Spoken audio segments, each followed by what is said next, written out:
The former Belgian Prime Minister insisted the binary political model that has governed the Union since its inception is over, as he took aim at the EU for failing to make the changes necessary to truly please its citizens. Mr. Macron addressed MEPs in Strasbourg, furthering his Sorbonne speech, considered one of the most pro-European from a new leader, urging more integration across the Eurozone with its own finance minister, budget and parliament. In response, Mr. Verhofstadt said, 9 months after the outbreak of the financial crisis in 2008, the United States responded with a program of cleaning up banks and investment of $2.5 trillion.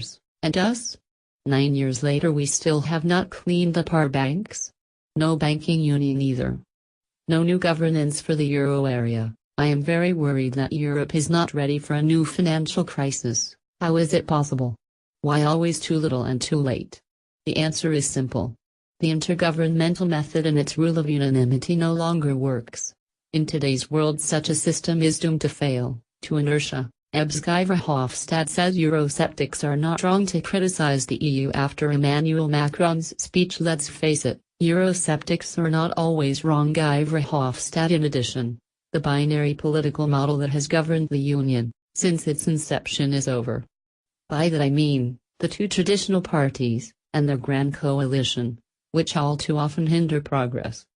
But also the Franco-German axis, which dominates the Council without showing the way yet. Do not get me wrong, Mr. President. Your good agreement with Ms. Merkel is important, but progress in Europe cannot be determined by the agreement, yes or no, between two heads of state. The Belgian urged Mr. Macron and MEPs to understand Eurosceptics are not always wrong in their criticism of the EU and its lack of change. Mr. Verhofstadt said the driving force behind people's frustrations was the bloc's tendency to do nothing in the face of crisis, such as the financial collapse of 2008. He said, let's face it, Eurosceptics are not always wrong.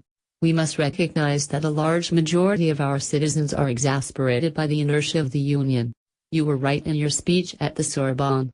The solution to break this inertia is not to break Europe, but to reinvent it, to refound it. You said true sovereignty is European. That is true.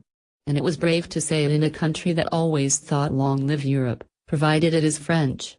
You broke with this platitude. Mr. Verhofstadt also launched an attack at the EU for showing weakness after two of its members intervened after the Syrian government allegedly carried out chemical attacks on its own citizens. With both France and the UK choosing to support Donald Trump in retaliatory strikes, Mr. Verhofstadt declared the lack of EU-wide response a flaw in the bloc's unity. He said, I want to repeat in your presence what I said yesterday. We wholeheartedly support the military action that has been taken in Syria. Unlike Iraq in 2003, this intervention is fully justified. A regime that uses chemical weapons against its own population is a genocidal, illegitimate regime. That said, this intervention also demonstrates our weakness. France and the United Kingdom launch missiles. Not the European Union as a whole. 65 years after the National Assembly torpedoed the European defense community, a European army still does not exist. This is also true for our foreign policy, which remains an illusion because of the rule of unanimity. This weakness is not limited to our external action. This paralysis is even more evident in our internal affairs. He affirmed the EU's internal affairs can't be described as a success if events like Brexit have occurred in recent years. Mr. Verhofstadt added, when, as with Brexit, a member state leaves the European family, it can hardly be described as a success.